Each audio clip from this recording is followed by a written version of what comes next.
Hey everyone, welcome back to Folklore. It's been a while since we left off in the main plot line, so in case you've forgotten, Ellen has made it to the Twin Trees at last. But she doesn't want to decide whether to restore them or not until she's seen her deepest memories, which are lost within the Murk, the last place we have to go in the Netherworld core.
Hervé, you do understand your ailment.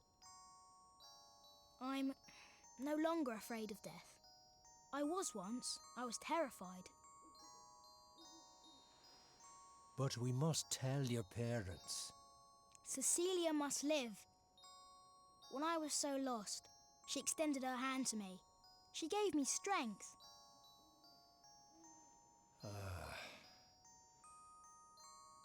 What on earth should I do? Doctor, there's no time. Dr. Lester, when you meet my parents, tell them that I thank them for always smiling, no matter how much anguish my sickness caused them, and for bringing me to this village at the very end of my life. Hervé, you... And tell them that I wish all the happiness in the world to my unborn sister and to Cecilia. Doctor, have no doubt. This is my only wish.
So yeah, that was quite a lot to take in, but no time to think about it now. We've got the final boss to fight, and it's Scarecrow, merged with the sum of all human fear. I haven't even looked at the picture book page for him yet. And that looks like Fomor attacking him on the left page and Bougainvillea on the right. The fight is pretty simple when you get down to it. We need to attack Scarecrow's main body here with some destroy element attack. I've got one that goes long range. But that doesn't do all that much because he flies out of range, and now we've got these two crow heads to deal with. The Crow of Rage and the Crow of Sorrow. The Crow of Rage, as you can probably see, is fire elemental, so we need to attack it with ice. And vice versa, the Crow of Sorrow. It's ice elemental, so we'll need to attack it with fire. Really, it's just a matter of picking the best folk you've got for each element and hitting them with everything you've got. It might seem like one of those fights where you want to attack the main body and these other two heads are just a distraction, but the main body is well out of reach at the moment. We're going to have to take out the two helper crow heads first, and that's what the fire and ice hint was all about. As it happens, I think this fight is a lot easier if you go for the head of Sorrow first, because technically they'll usually stick to opposite ends of the arena. You know, the Crow of Sorrow will be on the right side, and the Crow of Rage will be on the left. And they'll reappear a couple of times over the course of the fight. As far as I can tell, the Crow of Sorrow has much better long-range attacks. They basically use the attacks of all the different folks of that element that we've encountered. There are a lot more ice-type attacks, and a lot more that work at range. As you can see, the Crow of Rage kind of favors that flamethrower effect from Volcano. And it's really no good at attacking you from a distance. Crow of Sorrow's got some attacks that'll really hurt, even if you're far away from it. So I'm just trying to stick with some attacks that are decent at fighting at range, particularly. Because I want to try to stay away from it as best I can. And now Scarecrow is starting to attack me with its main body, opening up these black holes underfoot. I'd love to say that they're not too difficult to dodge, but you really have to stay on your toes in order to keep away from them. So I've finally taken care of the heads. So all that's left to do is take care of the main body.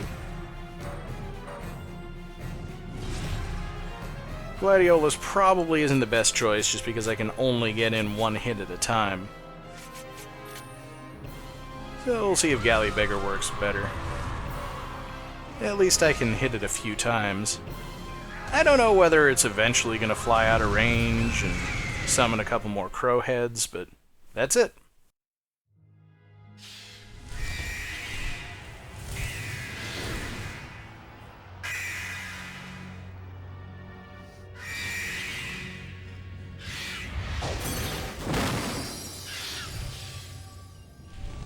You won't get to the real world.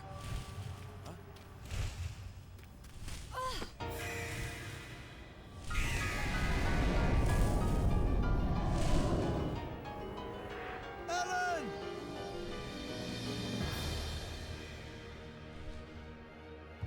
Now what kind of final boss would it be if we didn't have to fight it as both characters? And while the first part really wasn't all that difficult, the second part, I think, is really tough. It took me a couple tries to beat this the first time through the game. And you might notice a lot of X's on this screen. Yeah. So just to refresh our memory, use water on a thunder crow head and thunder on a water crow head. But there it is, sucking up almost all of my folks. I don't really have a whole lot left. I do at least have Kilmulus. That's the only shield I've got. Ambush is still there, and that's the only one of the ones that I had equipped previously. So I don't have any folks in any of the attack elements, really.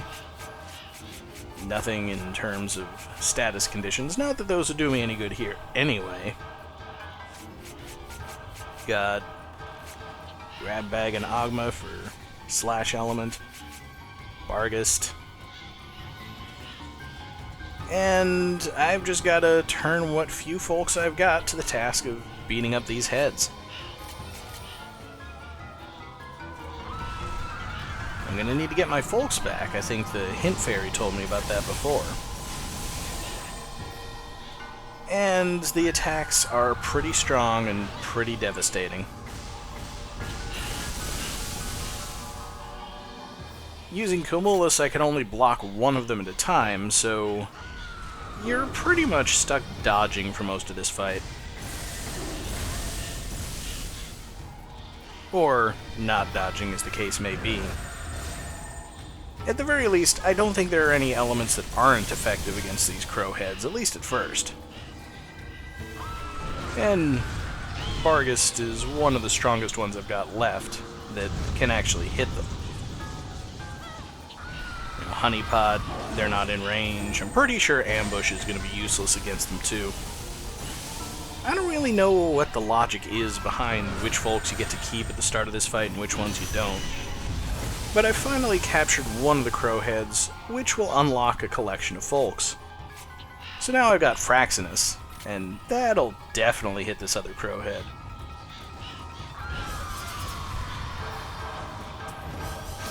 So that's basically how the fight goes.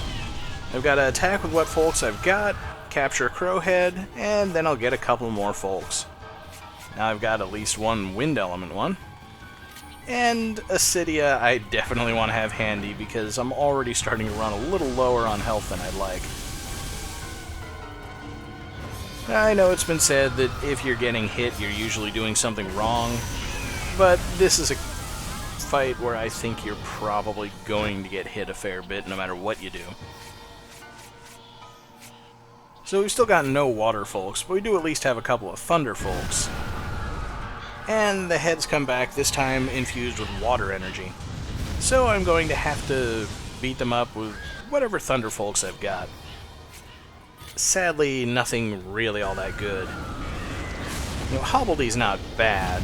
Mabinogian's never been all that great, unfortunately.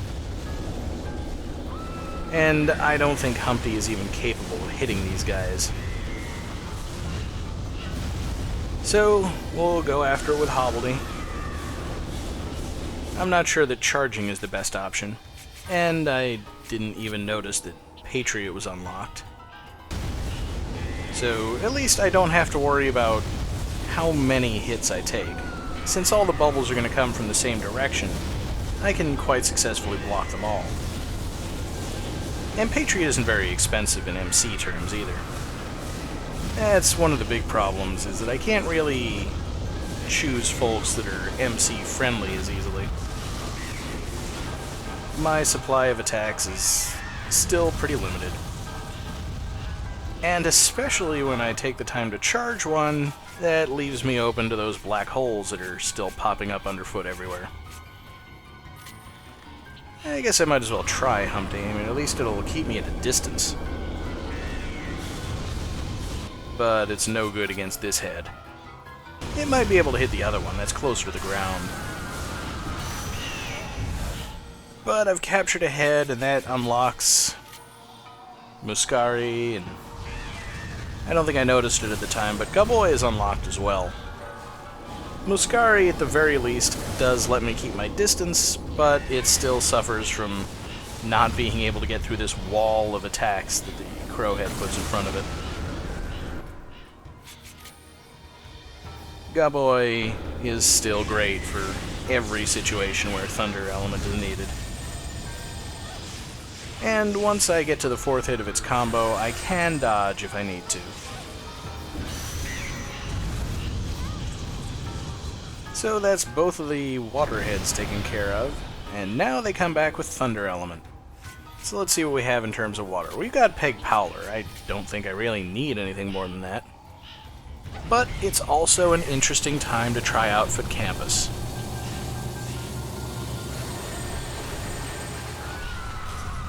believe it or not, Foot Campus is great at this part. Because there are so many attacks going on, and for once, the fact that it needs to be attacked in order to go off and damage the enemy is not a weakness. And just like that, we've captured one of them. There's only one small set of folks left. And I may as well give Ulter its moment in the sun.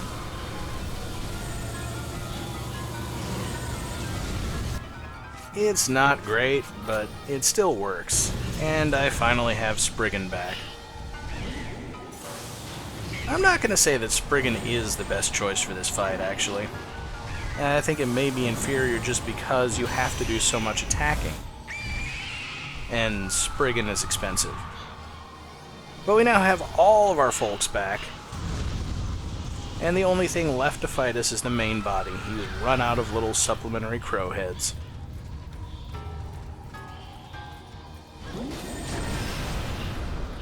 But now he surrounds himself with a thick barrier of feathers. It kinda stands to reason, since it's the only element we haven't used yet, we're going to need to use a wind element attack to blow all the feathers away. And since we've got all of our folks, we've got plenty to choose from. I don't know whether you can attack with a different element once you've gotten rid of all the feathers, but we can certainly keep attacking with Balewind. It's some effective. I don't care if it's the most effective or not. Long as we can stay safe and keep throwing wind at him, we'll do okay. The real thing you gotta watch out for is those crows flying in from the sides. They do home in on you a little bit. They're tricky to dodge. Then we get these giant purple balls of energy that he spits at you. Those are worth worrying about. Not quite yet. I think we're still in the early stages of the fight, and it's going to go on for quite a while, you can probably guess.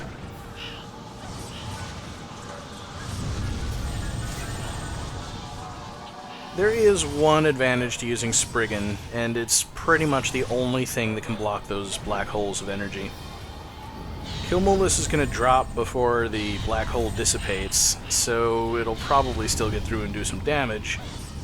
And I'm not sure whether Patriot actually is all that effective, since it blocks from frontal attacks, and the black hole energy is coming from underfoot. It might depend on exactly where you're standing at the time.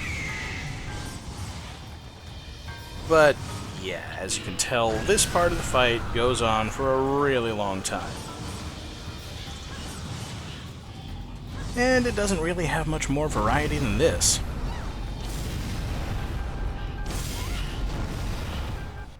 Except that those purple energy balls will go right through your shield. The only attack in the game that does, as far as I know. I might have survived it if I had Acidia up, or if I, had more health. I don't know exactly how much damage it does. But when you lose, you go all the way back to the save point. And you gotta go through all the story again, and of course, the first half of the fight.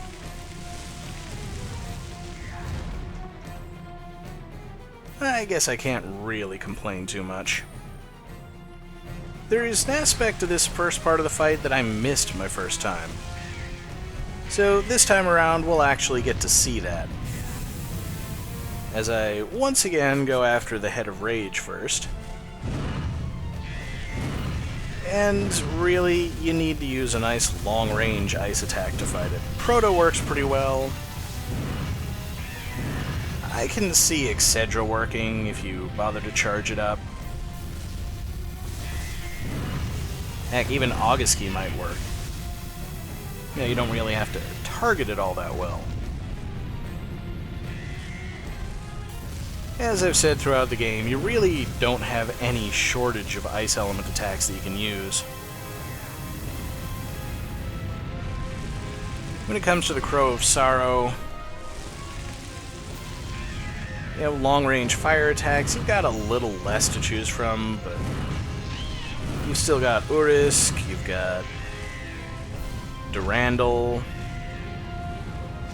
I think Automata might be the best. And there we go. They didn't shoot that little purple energy ball the first time in the fight. I have no idea why. It might be that I just beat them too quickly. But I'm gonna get hit with one just here. And the Crow of Rage has stolen all of my Fire Element folks. The good news is, the id is just hanging out and I can capture it immediately and get those folks back. So, absolutely no harm done. I think the fight would be a little more impressive if A, they used that attack a little bit more, and B, you actually had to damage them with something in order to get your folks back. You know, obviously not fire or ice, but there's no reason to use any of your earth element or non-elemental attacks throughout this entire fight. It's just fire and ice, and at the very end, destroy. So you're only using a small fraction of all those folks you've been collecting and building up throughout the game at this point. It's a little bit disappointing in my mind. Yeah, there we go. The Crow of Sorrow, now that it's down to low health maybe, is using one of Excedра's key attacks. Actually, that might be from Kraken. Tough to say. And it's stolen all my ice folks again. Kinda wonder what would happen if you killed one while it still had your folks in its possession. You'd probably get them back automatically. But with just the Crow Rage up, I'm running low on health, so we'll do something with a bit more variety and go for Ulgic. It doesn't have a great range, but if you get up close, you'll be hitting it with all 5 projectiles at once, and that'll wear it down very quickly. While, of course, giving you the full mobility that something like Kraken wouldn't. So I think it's finally time to go after the main body with the folk that was recommended in the first place. I don't know if maybe I'm just close enough that he can't hit me or what, but that's the first phase done again, and this time I'm going to be a lot more careful. I do notice that Caharaith is available. I actually think that would be really effective, at least on the head on the left, which is down close to the ground. But as it is, I know that Barghest is effective, and Ogma can at least hit this one.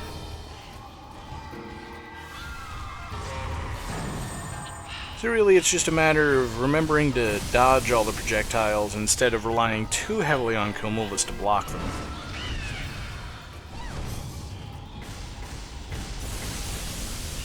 It's sort of a matter of patience. Yes, if you move away, you can attack it for a little while.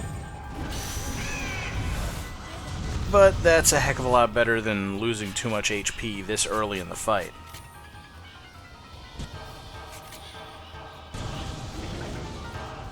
And of course, keeping Acidia up as much as possible is going to help a lot.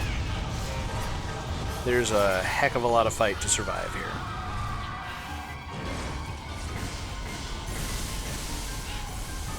I really don't know what I'd do if Barghest wasn't among the initial collection of folks. It's just way too effective. And now I need some water elements. Or no, thunder elements. And I don't have Gaboy yet, so kinda stuck with Hobbledy.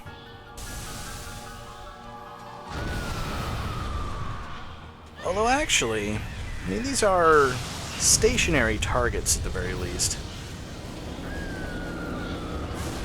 There is another strategy I've considered,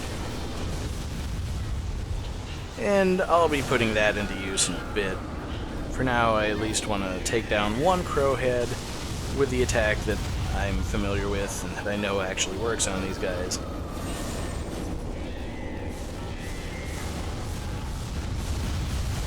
probably trying to dodge the water balls rather than block them isn't a very good strategy. But if I take down one head, that should give me Gaboy.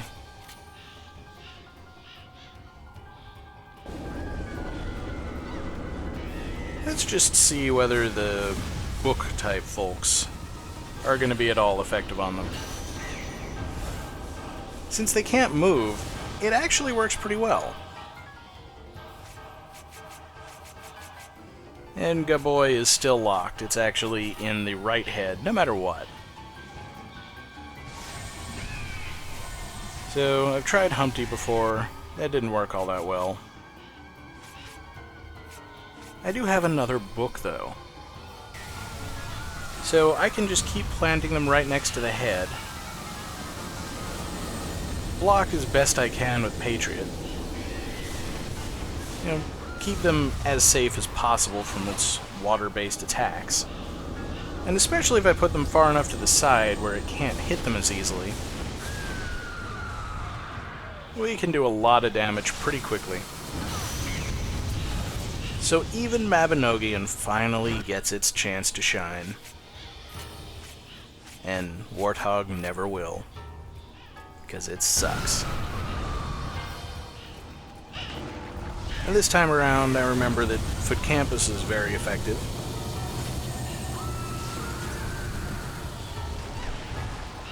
And of course, Peg Powler just can't really be beat when it comes to water attacks. I think I'll be able to beat these heads very quickly. Even without the additional folks that I unlocked for beating the first one.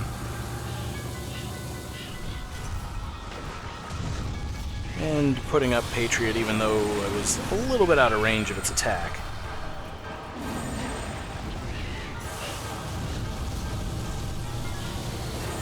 It's kind of nice that even the black hole is capable of triggering for Campus's attack. And with the full range of folks available now, let's get set up for our final battle against the part that's weak to wind. And I really just never used Grindylow, so let's give that one a try. Right now, I think it's immune to everything. So we gotta wait until the feathers go up, and now we can attack it. Balewind, I think, is a little too expensive to be of much use. And I'm not sure that it's all that strong. Its great point is its range. I can actually get pretty close to Scarecrow's main body at this point without too much worry. Especially with Spriggan available to block those crows if I can't manage to dodge them. So while I stick with Balewind a bit early on, I think there's another Windfolk that'll be a much better choice for this part. Grindylow is highly effective at taking down this barrier.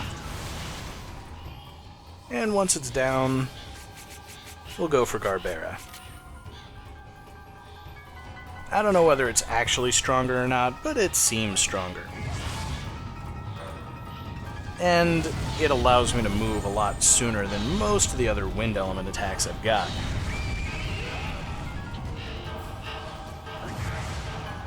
So this is the strategy that I think is probably going to serve me best.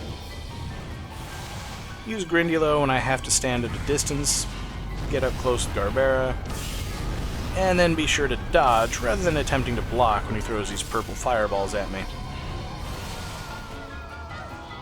Once we're past that part of the fight, the rest is just a matter of repetition.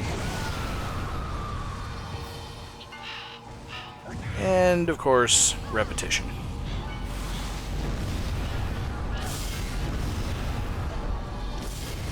Once you've figured out how to deal with all the different attacks, there's not much challenge to be had, and we should be taking down the boss pretty soon.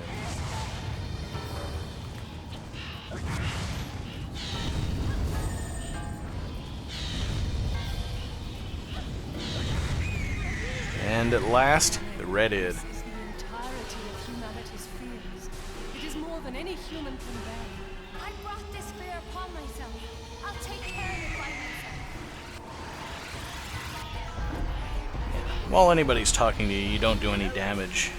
I'll take half your burden. Keats?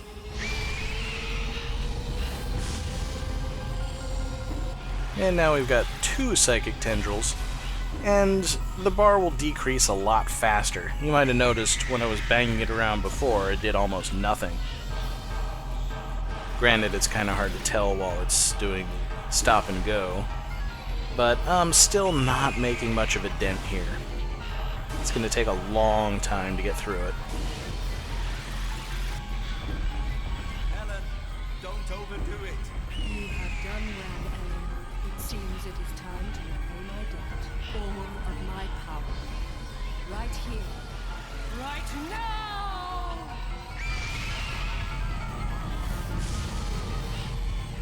What's his power? And now we have a 3rd tendril, and finally we're going to start doing some actual appreciable damage here.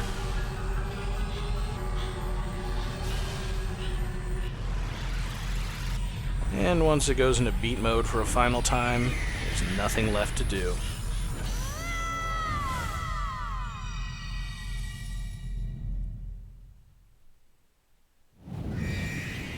And that's Scarecrow and the sum of all human fears defeated. But it took a long time, and I don't really have time for the rest of the game, so join me next time for the finale episode, where we'll see the end of Folklore.